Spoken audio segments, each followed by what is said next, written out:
Okay, sure. Okay, sure. Okay, hi everyone. Welcome to our QFT and Physical Mathematics seminar. Today we are very happy to have Shaoyun Bai from MIT. He will talk about the p-curvature of quantum connection of Calabi-Yau. Great, thank you for the introduction and thanks for the invitation. Thanks, Chuck. So today this is the title of my talk on the p-curvature quantum connections of Calabi-Yau threefolds, and this is based on the joint work with Jae Hee Lee. And this talk has three parts. So the first part is the most important one. I'll introduce the background and hopefully we'll have enough background to understand the statement of the Wien theorem.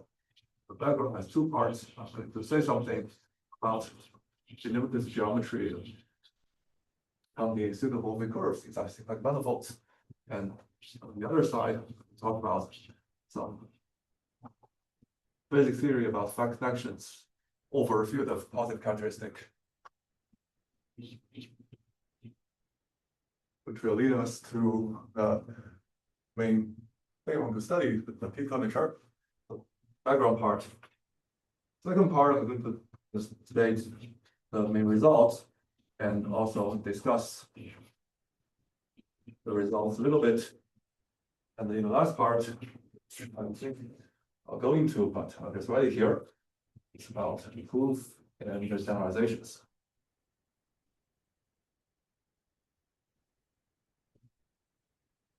Okay, so that's the plan of the talk. So let me get started. So first part. So for this talk, I'm going to look at closed symplectic manifolds. So remember here, we are asking that omega, the two form on X is closed. Moreover, it's non-degenerate, where 2n is dimension of the manifold. And or you can just take X to be a smooth projective variety over compact numbers. And this omega is a Taylor form. Okay. And so I'm going to look at the homology of our space X. And so I have to fix Euclidean field. That's called K. And for concreteness, I think Q is set up for most theories concerning counting curves inside these varieties, or you can think take K to be some finite fields like FP, so the field of P numbers. So after fixing the field K, I'm going to look at the following thing, which is called Nabokov range over K.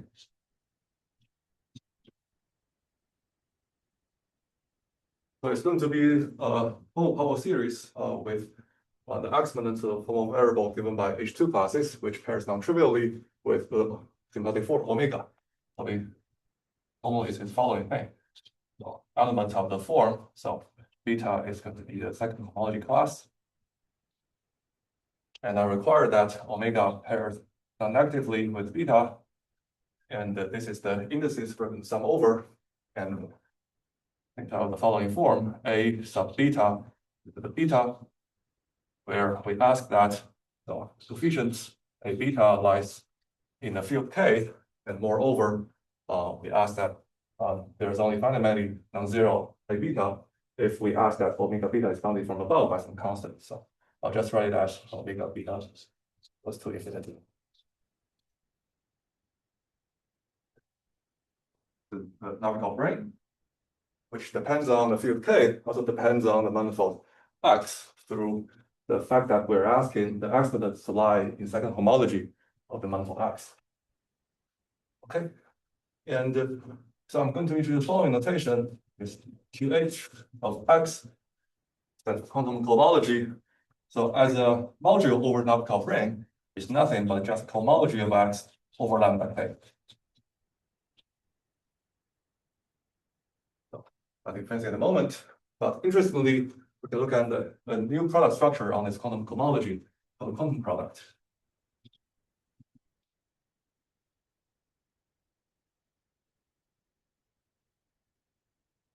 The quantum product is a deformation of the top product.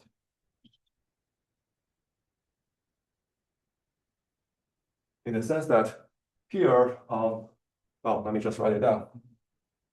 Over here.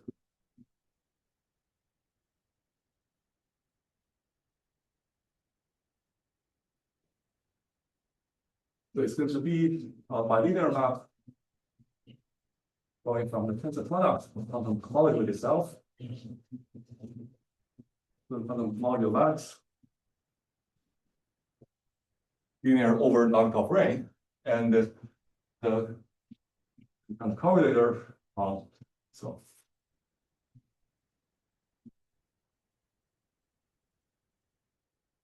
we consider this thing. So where this bracket denotes concrete pairing.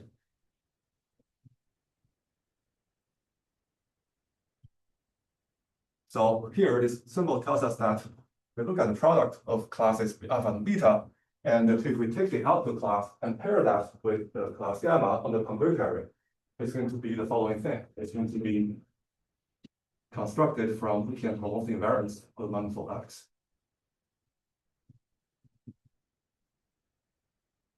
So, by this notation, which is standard in the field.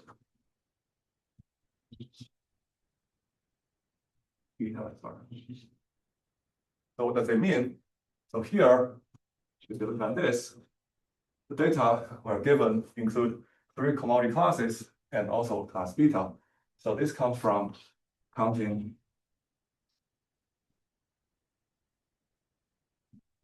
move the curves, or just move the curves if you're in the algebraic dimension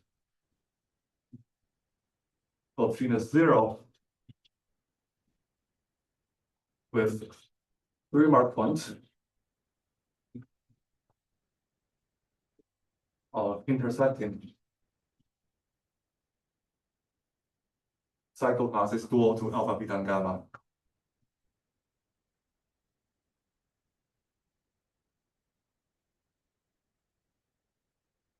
Just to be sure, Yeah. you have 2 different betas here, right? Yes.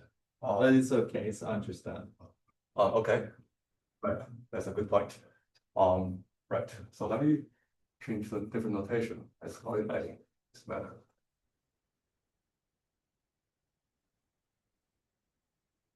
And now, also we ask that the fundamental class of our GP0 curve is pushed forward to this homomorphic class A. This part of the requirement. Like that. On the curve represents class A in second homology. Okay, that's kind of mouthful, but the picture to keep in mind is that we have a sphere having the manifold, and it has 3 mark points. We think them concretely as 0, 1, infinity, and we ask that at 0, it passes through the cycle with concrete dual to the commodity class alpha, and at this one point called 1, it passes through the cycle, which is the concrete dual of commodity class beta, and at the last mark point, which is infinity, it passes through the cycle, which is concrete dual to commodity class gamma. And we ask that this sphere is commodity class A. And of course, it's not an arbitrary sphere. It has to satisfy some equation, which comes from the homomorphic structure. So this is definition. It's called the quantum product.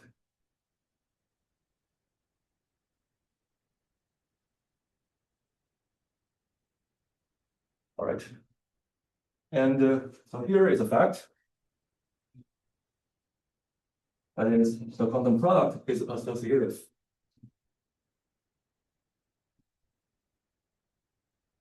And also it's graded commutative.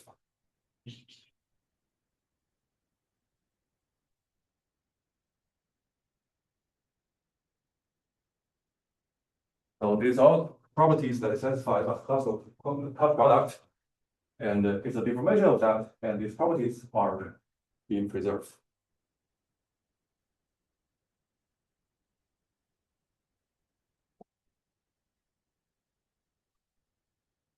Okay, any questions about quantum product? Okay. So now I'm going to define a new kind of gadget. So quantum connection.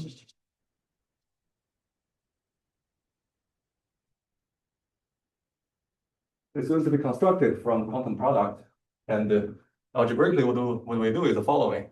So we take the quantum cohomology of the manifold X, and now we extend the coefficient ring a little bit. We add a formal variable called T, and we ask that it has degree 2. You can think it as the generator of second cohomology of CP infinity.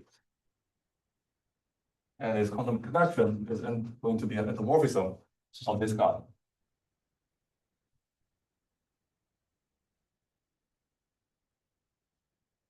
And the formula is not so complicated. So if given any class over here, we ask that be mapped into this guy. So it's going to be T Q partial Q.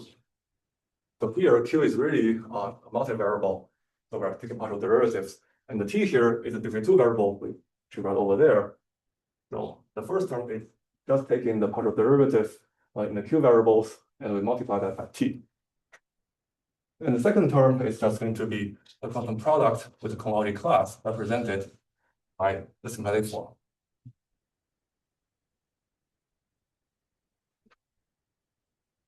It's called quantum connection. So it's not a connection in the strict sense because it doesn't really satisfy the Leibniz rule, but it satisfies some T version of Leibniz rule, and it's called a T connection. Verify that. And you can see that if you set T to 0, you recover the quantum product. So in this sense, quantum D-module is a further deformation of the quantum homology ring.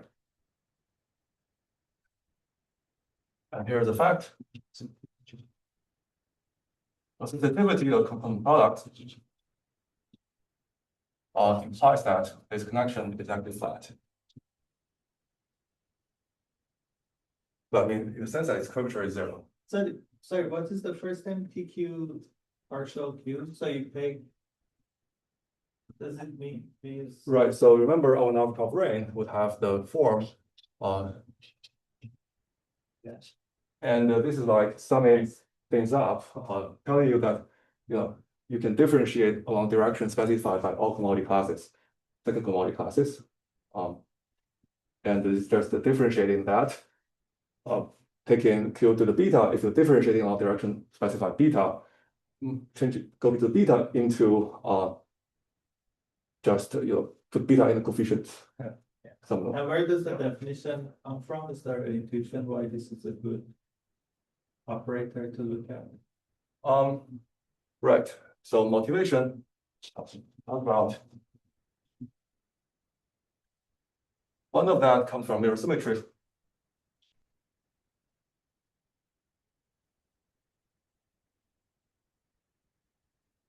So traditionally, the setting is the following. So we can take our X omega to be for concreteness a Calabi-Yau threefold. So here I mean that X has real dimension 6, complex dimension 3, and Calabi-Yauness, that means that the first term class of X with respect to any almost structure taken by omega is trivial. And a mirror of that will actually be a family of Calabi-Yau threefolds over the formal puncture disk.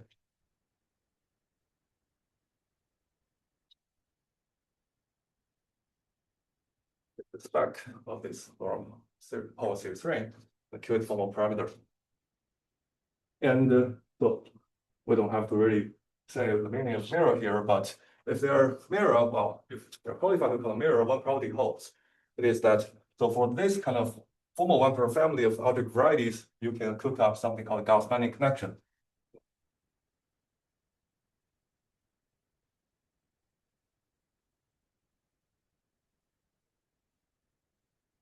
So roughly speaking, you have a family, you can take the fiberwise cohomology of this family, and this family comes with a connection that is flat. Of course, we're setting that the base has one variable, so it's flat anyways. And this Gauss-Manning connection is actually isomorphic to the quantum connection on the so-called mirror map.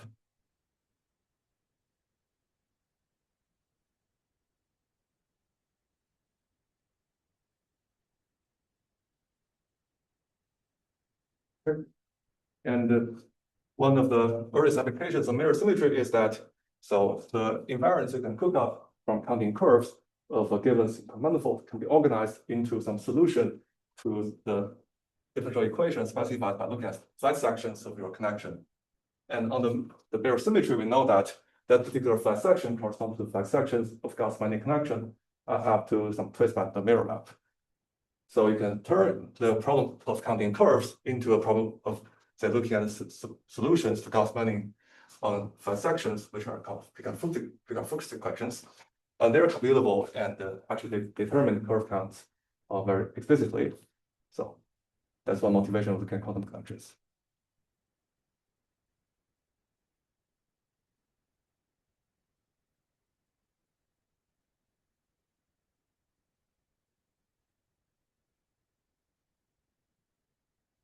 All right, so that's quantum connection.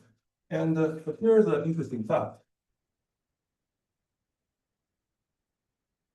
So remember, although I discussed about Calabi-Yau varieties for this motivation part, but the definition of quantum connection can be applied to any simple manifold.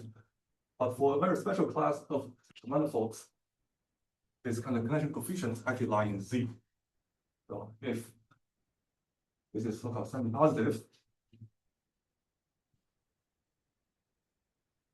so for example, this includes the important classes of sample varieties or Calabi-Yau varieties.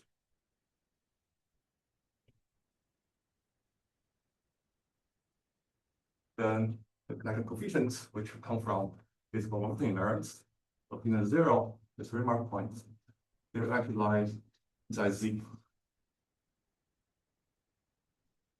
It's a non-trivial fact. And if this holds, we can actually reduce mod P for any prime P. So we can think of quantum connection as something over some K on where the characteristic K is P, where this is a prime number.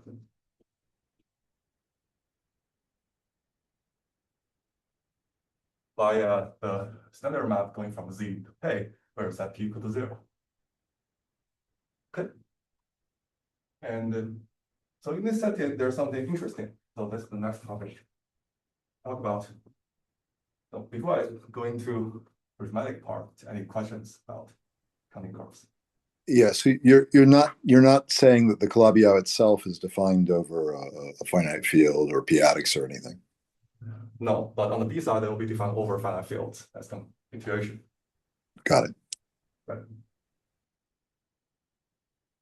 Okay, good. Okay, this is the A side. So we're counting curves over finite fields. That's the main takeout. All right, so second part, it's already the B side, but B curvature. So let's make the following observations.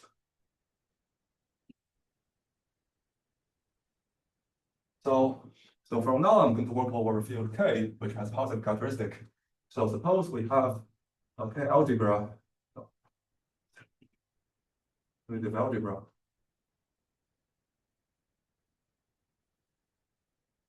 So remember, the derivation of this algebra is defined to be a linear map which satisfies Leibniz rule.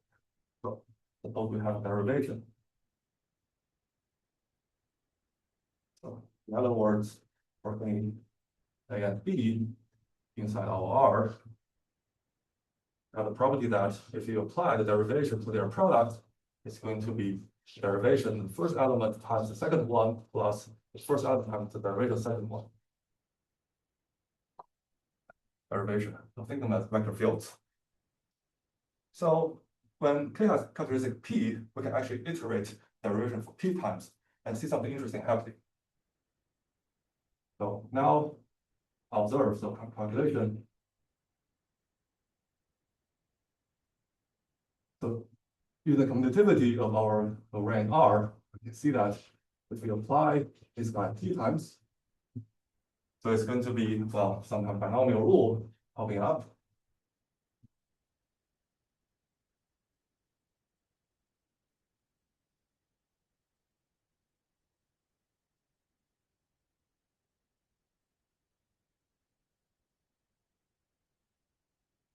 Okay. we just look at this formula and apply partial for p times and combine things together. That's the formula. And the interesting observation is that if you look at this binomial coefficient, p choosing k, for k between 0 and p, unless p is 0 or p, this guy is always divisible by p.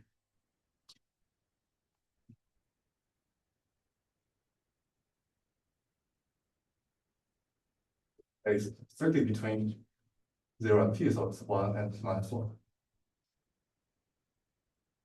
And anything strictly between 1 and p would have no factor divisible by p. So that's why there is a p hidden over there, and that accounts for the divisibility.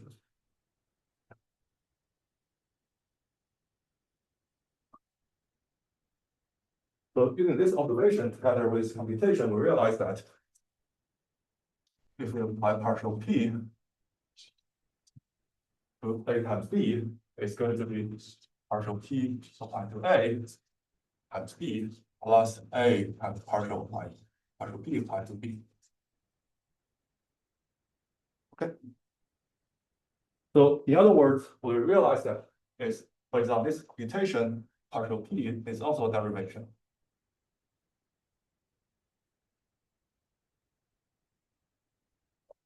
In characteristic p. Yes. That's good. Make it more explicit, our a is equal to p. All right. And dually, you can think derivations as vector fields. So all this computation is telling you that there is a p power map which preserves this space of vector fields. So that's something pretty special in characteristic p. Okay. So based on this observation, we make the following definition of p-curvature. So what's set up? So given a flat connection, so in the same setup, we have a little ring over K. So, and E is going to be a locally free sheaf over R, so vector bundle over stack of R.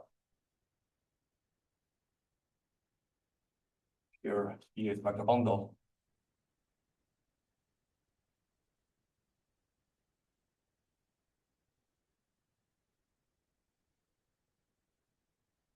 We have a flat connection, so curvature is 0.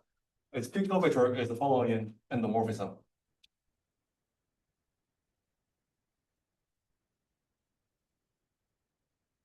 Find to be, and the notation for that is the C of nabla. So there is a P in the background, but I'm not going to write it down. That's going to be an endomorphism, so which takes a derivation over here for a vector field down the base into an endomorphism of a vector bundle. Because this connection will have to give you a direction to see how it acts. So we have to feed in a direction. So that's a vector field or derivation. And the output is going to be an endomorphism of vector bundle. So it takes a vector field times partial to the following thing. I'm going to look at the connection along the direction specified by partial and apply that p times. And I subtract from there. If we look at the direction specified, it's p's power. Okay, so this is the formula.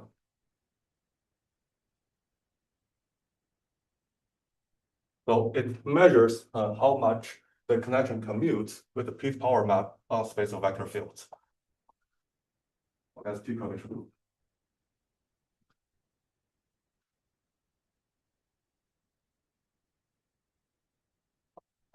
So if you see this for the first time, you may ask yourself, okay, why do I care about that? So that's legitimate to ask. And let me tell you the following motivations. So, like here. So the first reason is that they provide elementary objections to the existence of locally flat sections of a vector bundle. So in the following sense. So in the field of calculus 0, or just like we'll go over C, you're so familiar with the observation that if you have a flat connection, then locally our bundle is trivializable and our connection is taken into the product connection. It's no longer true if you open a field of positive characteristic. Are zero if we have so given the blah of such that curvature is zero, locally we always have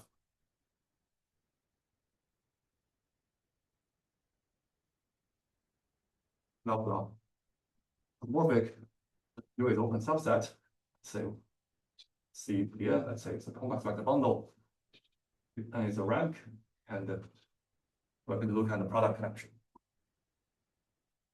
So in characteristic P is no longer true.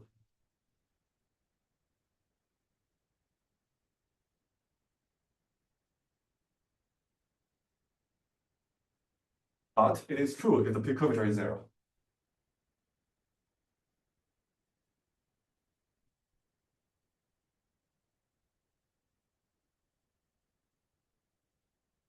Okay. How do you prove that? Well, so let me just write down the formula. So let's try to trivialize our vector bundle over a formal neighborhood of any given point. So what I'm going to do is, let's say we're fitting in any arbitrary section of our vector bundle over this formal neighborhood. I'm going to write down a formula which produces you a flat section. So formula is following. So given any section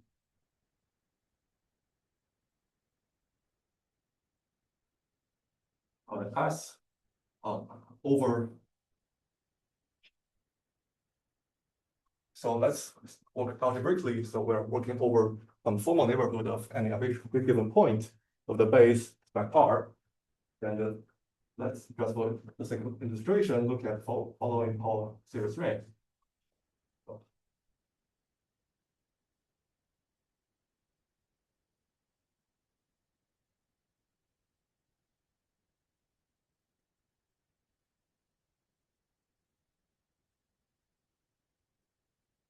Very good trunks anymore.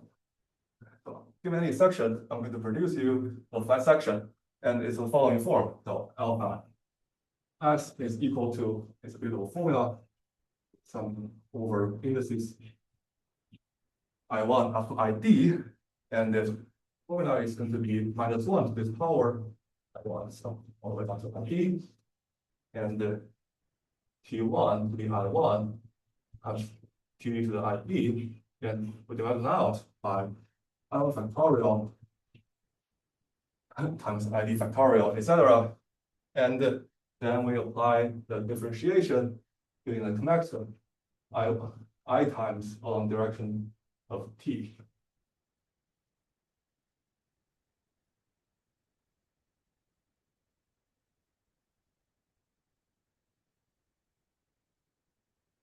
But the formula we can verify by hand or just by staring at that very hard, not so hard, that number applied to alpha of S is 0. Okay. So the observation is that if you're working over a field of positive characteristic, you'll realize that there will be P multiples in the denominator, and that's not legitimate if you're in this setting.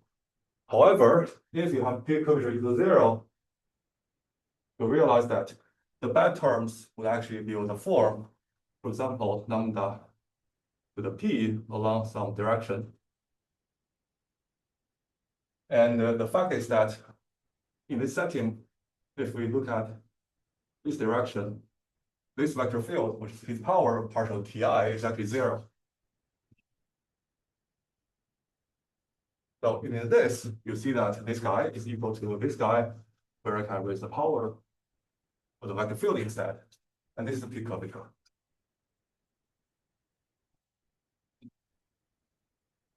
Okay.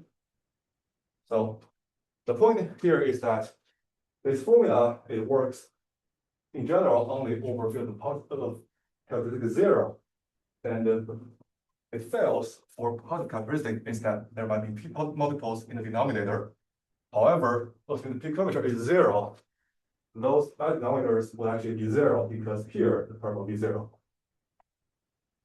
So you don't look at the modular curvature in the P, so you can, oh, So here I already assume that this connection is flat. Otherwise, I can already freely commute derivatives.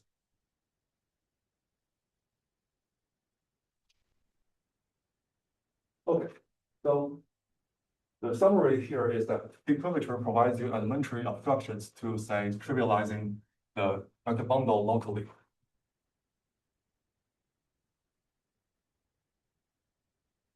Okay, so that's one motivation. Another is the following. So there is a so-called Grothendieck path conjecture.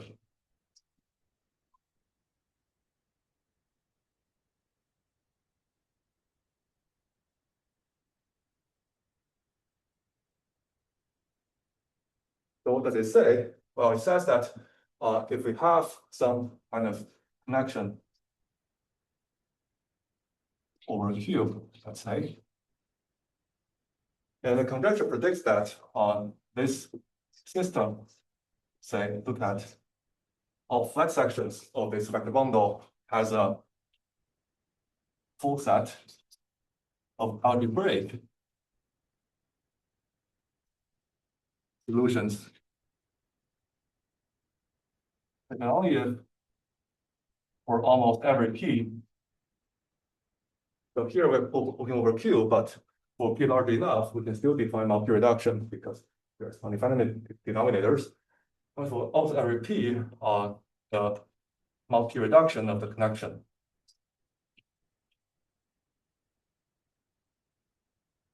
as curvature being nilpotent, being 0, sorry, it's 0. Okay. So that's a pretty deep conjecture, and in general, it's still open. And the point here is that p-curvature still plays an important role in formulation.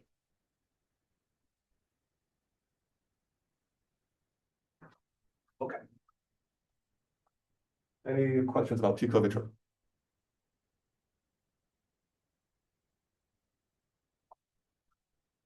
All right. So now I can state the main question I want to answer in this talk. So that is, so if our nabla is the quantum connection,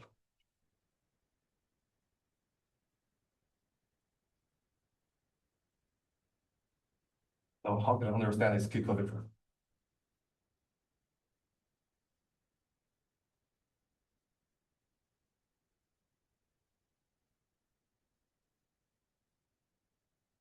Okay, so this is the question. But let me add a remark. Remember, I said at the beginning that our quantum connection is not exactly a connection, it's a T connection. So I just want to write down the formula in setting. But in setting, the p-curvature has the formula being nabla to the p. Well, I also need to specify the direction, of course. So here, remember, our q variable has exponents in h2. So I want to differentiate our direction of h2. So if any beta in h2, the p-curvature along b has the formula nabla b minus g to the p minus 1 nabla b to the p side. That's the formula.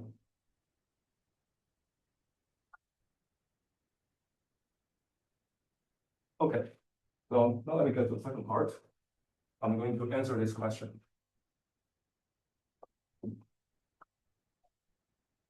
Is there any significance for quantum connection to have vanishing p-curvature? Right. I mean, if you believe this conjecture, it's telling you that it has a full set of algebraic solutions. So just as so in mirror symmetry, of course, we are in a setting that explicitly we know there's an algebraic family mirror to our manifold, but in general, it's not known. But somehow, if you could prove that, well, of course, assuming the p-curvature conjecture that the quantum connection is always 0, has 0 p-curvature, then for a very large class of manifolds, without really knowing mirror symmetry, you can tell that it has a full set of algebraic solutions. Oh, can you clarify that? So are you saying that the differential equation should have algebraic solutions? are you saying that the differential equation comes from geometry in the sense of Picard-Fuchs equation? So if mirror symmetry holds, then we know that the differential equation defined by quantum connection comes from geometry because of Picard-Fuchs equation. And of course, in this setting, it's already now known that in general, that we have a full set of algebraic solutions. So that's one thing. Well, hold on. You're saying algebraic solutions not to the Picard-Fuchs system, but to the quantum connection. So that's the second part we're going to talk about. So second part is that given an arbitrary simple manifold, it's not so clear how to construct its mirror family. But we could still ask ourselves the following question, whether it has a full set of algebraic solutions, because all we need is to set up the connection. Yeah, I think the part that confuses me is if I were to just take the quintic, for example. Okay. Right. I mean, the quintic mirror family has a Picard-Fuchs differential equation, which is a 4F3 hypergeometric ODE. It has no algebraic solutions. That's right. Yeah. And the thing I want to say is that in the setting of Picard-Fuchs equations, it's a classical theorem of Katz, which says that the gradient Katz p-curvature conjecture holds. And this means that for this family, the p-curvature is not necessarily zero. Yeah, I'm totally in agreement with that. I'm only quibbling with the statement you made about the differential equation having algebraic solutions. So you're asking about this conjecture, or? No. I understand the conjecture. Okay. No, it's more an issue of is there an assertion that the quantum connection on the A model side should have solutions which are actually algebraic? I'm not making that assertion. Okay. Yeah, just want to make sure. Right. Yeah, no worries. Okay, good. Okay, so next part, I'm going to try to answer this question, try to find some interpretation of p-curvature on the A side. And to do that, I'm going to introduce another. Sorry, can I ask another? Go ahead. You said the quantum connection the mirror is the Gauss-Manning connection That's right. through the mirror map. And then the p-curvature of the quantum connection would be what? Would also be the p-curvature of the Gauss connection on the B side after pulling back using mirror map. Yeah. Of course, here you have to assume that the mirror map is at least, say, has a well-defined multi-reduction. And that turns out to be true for many examples. And the vanishing of the p-curvature on both sides are equivalent. Right. You can see it's because It's mirror map takes the tribute. Okay. So in the next part, I'm going to introduce the following thing, which is so-called quantum Steenrod operation. So let me try to recall a classical setup. So here, for definitely fix our theorem to be Fp. And so what's the Steenrod operation?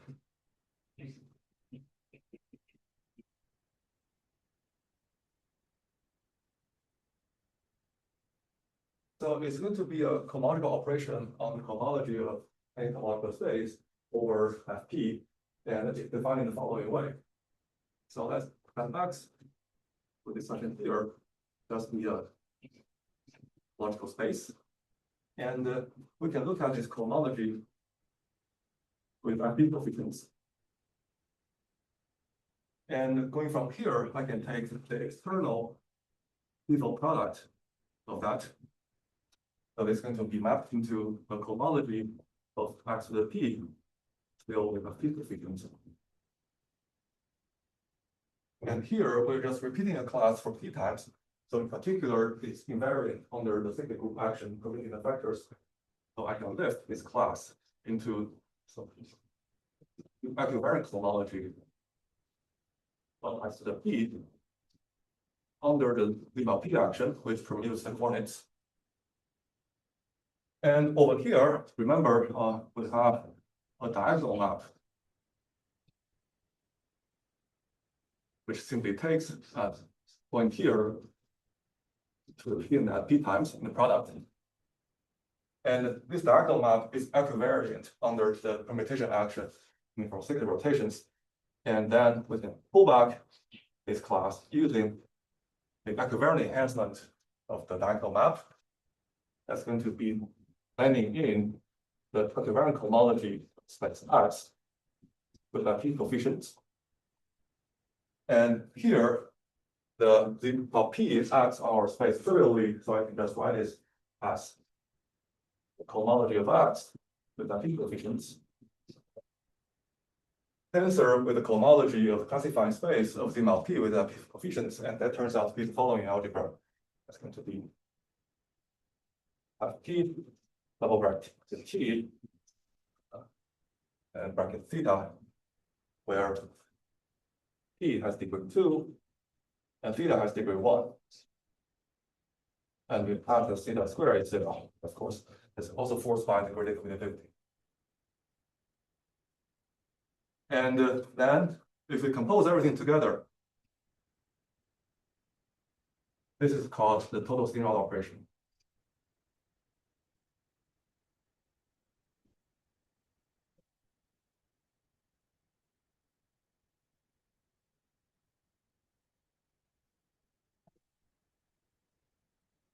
And this invariant turns out to be useful for many classical topological applications, like in Tom's original proof that we can already represent any homology class by a manifold.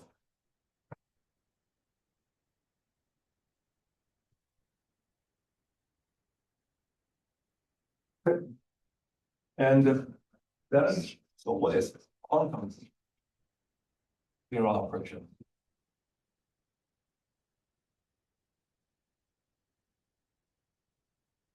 So remember, we talked about quantum product. So it is a deformation of the classical cup product in the sense that if you set the quantum parameter to 0, it recovers the cup product. And the quantum Steenrod operation is going to be a deformation of the Steenrod operation. And it's going to come from looking at counting curves. So roughly speaking, we count curves, so counting curves of the following form. We're going to look at the sphere. And now I'm going to put p plus 2 many mark points on the sphere. So here, 0, here is infinity. So already 2. There are p more lying on the equator.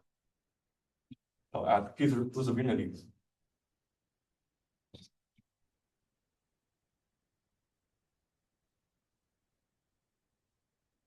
And for such a sphere with marked points, there will be a symmetry given by sigma p.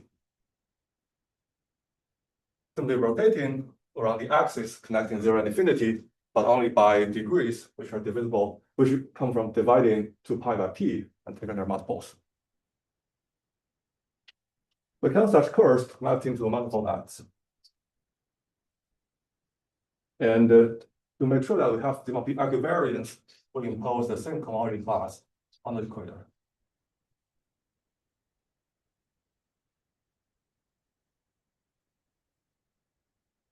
And we view this as an operation in the sense that after fixing the cohomology classes on the equator, I treat 0 as input,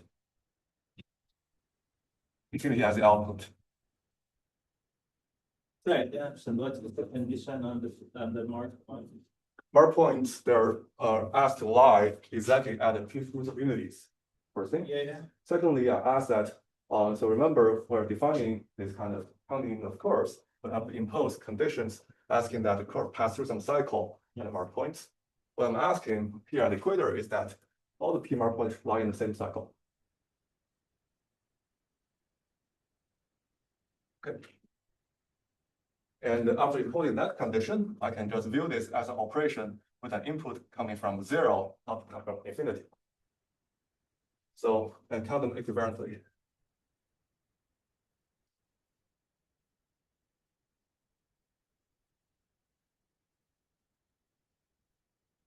And of course, just as how we define the quantum product, we have to remember the underlying homology classes of these curves.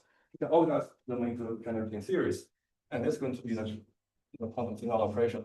We call it Q sigma B, which is going to be a map on quantum homology. Now, of course, we work over lambda k or k sub p, and we extend that adding this p variable and also this theta variable.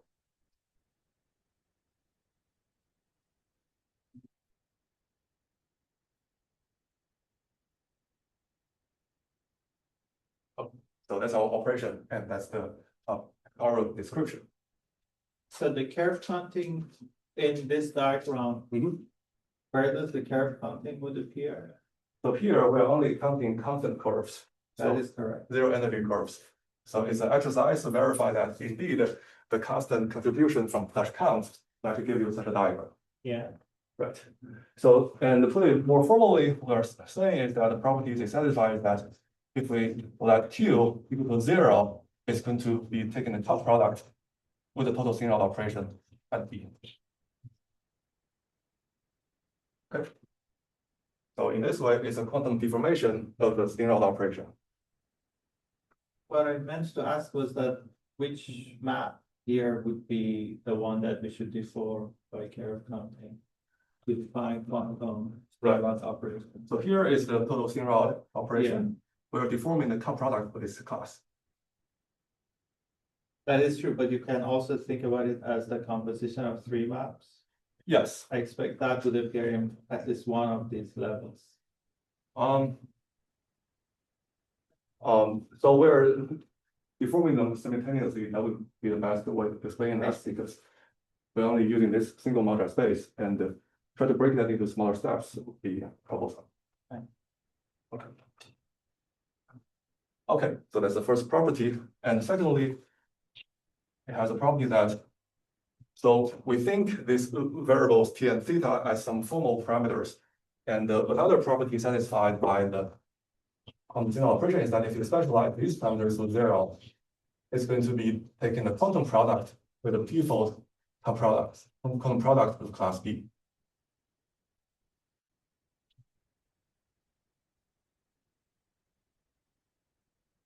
Okay. And continue is compatible with the quantum product in the sense that if you apply this operation to the quantum product, the classes alpha and beta, it's going to be applying to them individually and then take the quantum product.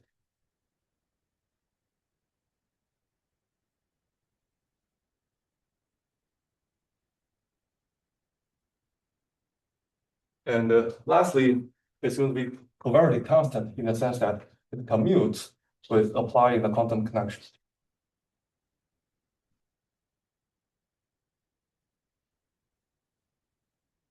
Okay, there's some properties. And I should say the proposal here is given to Kaya and with substantial development by Sala and Wilkins. And it works for positive manifolds, and in general, we can define it for any complex manifold, and it's based on work with quantum Xu. Okay, so this is the other gadget that's going to use understand p-curvature.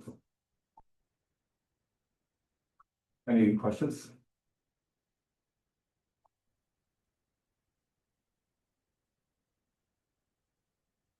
Okay. So now I can state the theorem.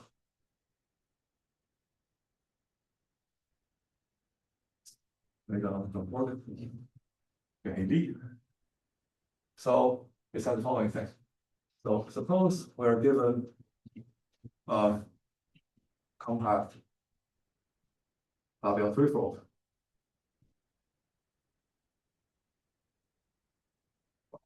Doesn't really have to be integrable, you know, it's just a manifold in general. Then for any theta, either thought of as a vector field in the base of our connection, according a commodity class inserted along the equator in this discussion. For any class which provides an image of second homology from over Z, so we consider this not pure reduction. We have the p-curvature along direction specified by B is equal to the quantum Steenrod operation where we insert B on the equator. Okay, so this is the main theorem. Okay, so let's try to see what it really says. So here, on the left-hand side, it's a arithmetic invariant of the connection. On the right-hand side, it comes from the p-curvature variant in the variety geometry.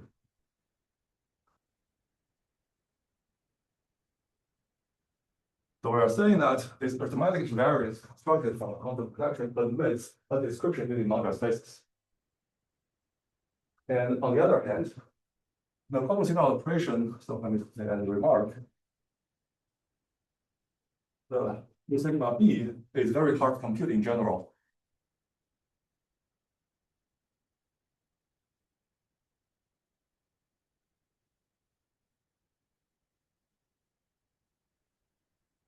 And why is that? Because here we are really looking at curves which are invariant under the MLP action. And we have to work over fields with positive characteristic coefficients. And in that setting, we don't really have a good theory of virtual localizations to compute how to count curves, which is a very powerful tool in this classical setting. So in this setting, there's no such tool. But somehow, if we can equate that with a p-curvature, and the p-curvature comes from looking at quantum convection, which ultimately comes from quantum product, there's a way of doing computations in this way. In the quantum Steenrod vanishing, what would be the significance of that? But does that say anything special about, the Calabi-Yau threefold? It will be vanishing because it has classical term given by the Steenrod operation. And this term, this guy here is always an endomorphism, it's isomorphism actually. That's why you invert D, invert T.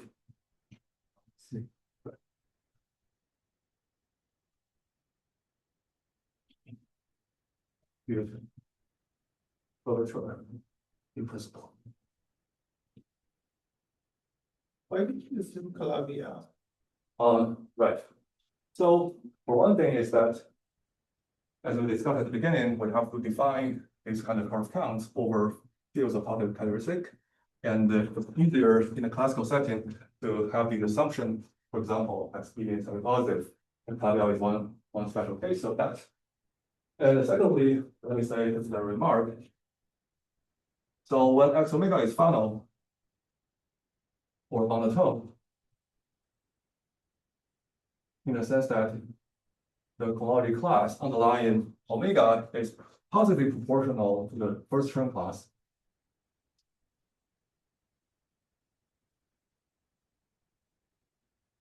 It is actually observation due to Sandel and Pavliano.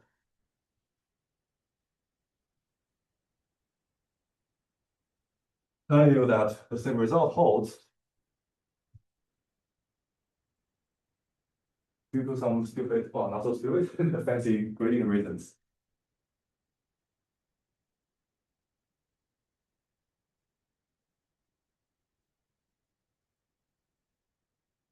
And So in general, you can define both sides, but it might be that they're So- not equal. the general conjecture would be they're always equal. Obviously. They're always equal. There's a lot of evidence telling us that's the case. For example, this is evidence, that's an evidence, and there are even further evidences on where we can find more special kind of X omega, that there are some other tools making this result hold. So if you're familiar with, say, counting curves in a semantic setting, there's always a principle that in the positive curve classes, all the resonant curve counts, they're all supported along embedded curves, which makes the counting much more much simpler. But for Calabi-Yau guys, there's always the issue of looking at covers of curves. And so this is why this statement is less trivial than monotone setting.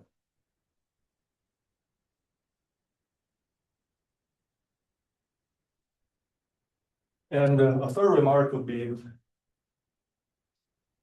so if we are in a setting where mirror symmetry holds,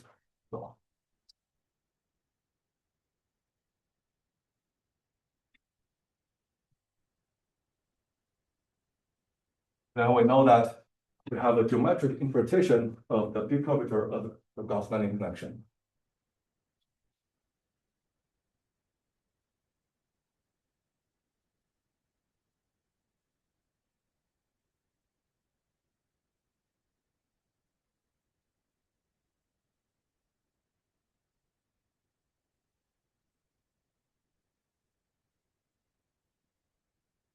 And the last remark is on that.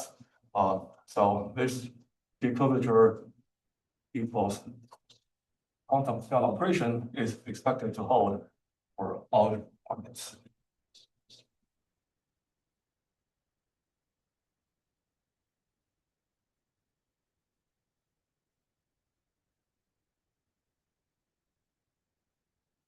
Any questions?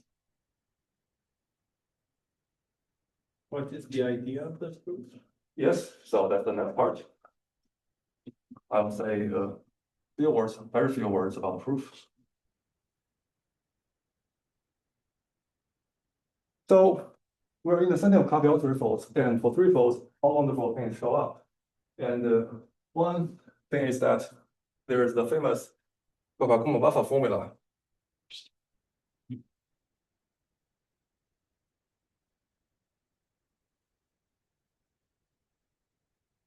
Which tells you that the counts of rational curves inside Calabi-Yau threefolds are governed by the so-called incident numbers, and they're integral.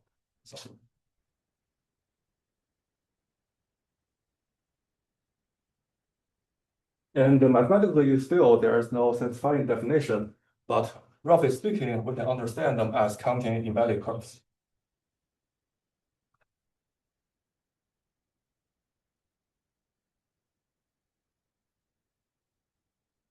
So there is a proof of the so-called integrality part of a formula due to Arnold-Parker.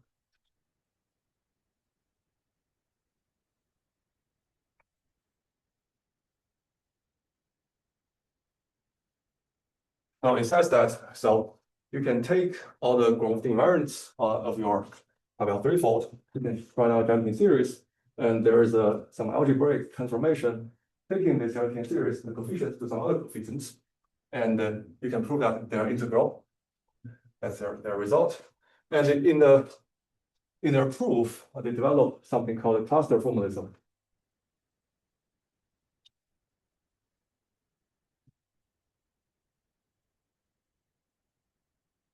Which, roughly speaking, allows you to count embedded curves in a virtual way, although in reality, it's realized algebraically.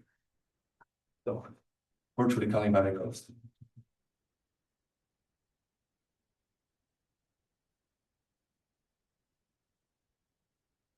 So, developing their idea further, we can actually show that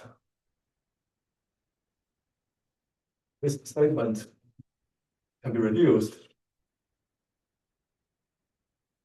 the special setting where X is the total space of the local P1. So O-1 plus O-1 over P1 is total space. So although it's not compact, but it doesn't matter, as long as you have compactness of modular spaces, you can still define curve counts. So the result is about the general threefold, which we don't have any control of, but by some kind of isotopy argument or really the underlying idea of how to prove integrality, one could reduce this compares to this special example. And over here, we just compute.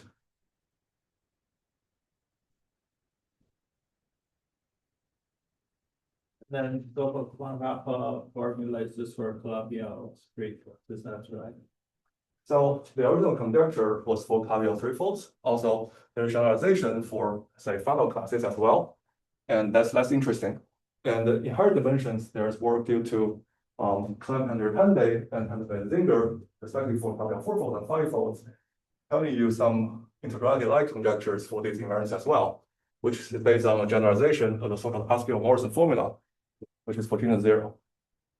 And of course, one can imagine maybe based on that kind of conjectural picture, one could bootstrap this kind of proof to higher dimensions as well. But the problem is that in those settings, I mean,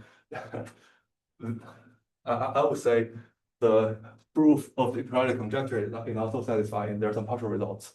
I mean, also you would have like compactness type problems, right? Like, is it clear? So that will be fine. So that's why I said here, counting embedded curves is more like a motivation. So we're not going to define a modular space with magic curves and count them. It's more like there's a way of doing some manipulation telling us that we can define some invariants which virtually counting magic curves. Right.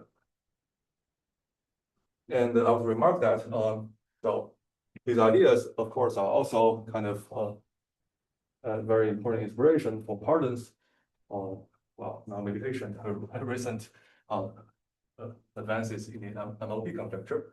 So all based on reducing the curve counts into very special targets like vector bundles over curves.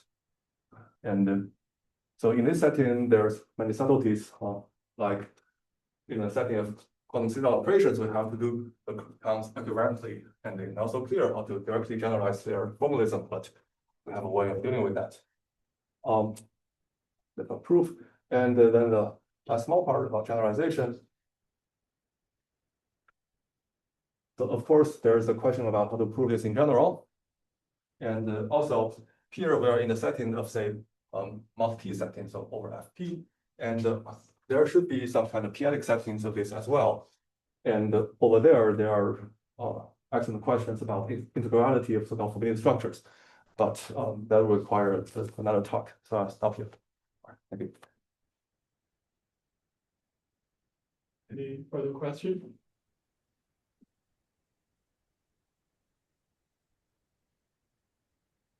Oh, I've got one. Yep. Yeah. Okay. Great. Great talk, by the way. So the integrality properties you're talking about are integrality of these invariants, but also hidden in the whole discussion was integrality of the coefficients of the mirror map. That's right. If I want a mirror statement, yes. Exactly. So now that's been proved in various ways, including some approaches using homological mirror symmetry methods.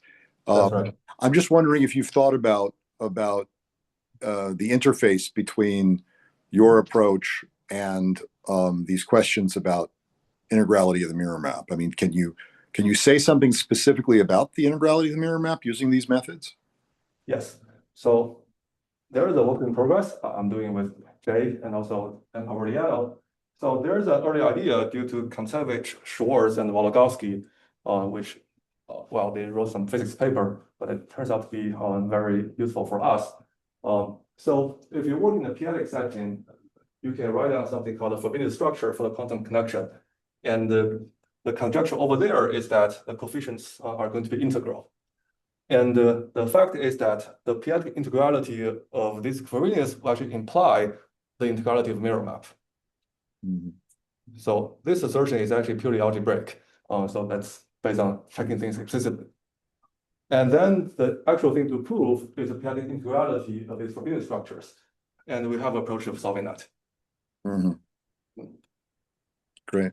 Also, in your paper, you have a section where you dedicate it to local P1. That's right. Right.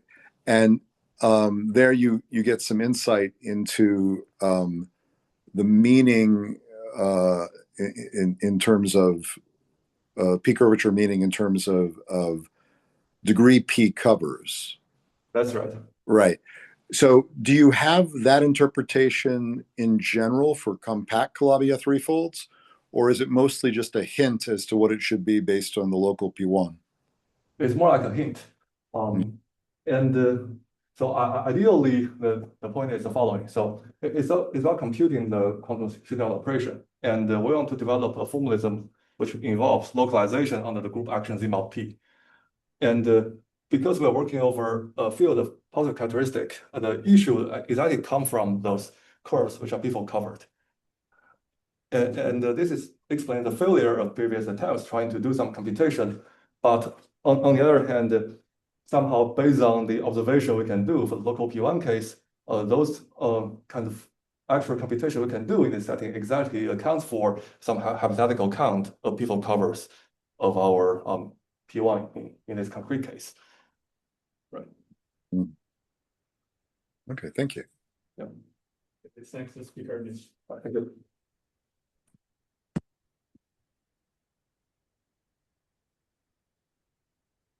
Sorry.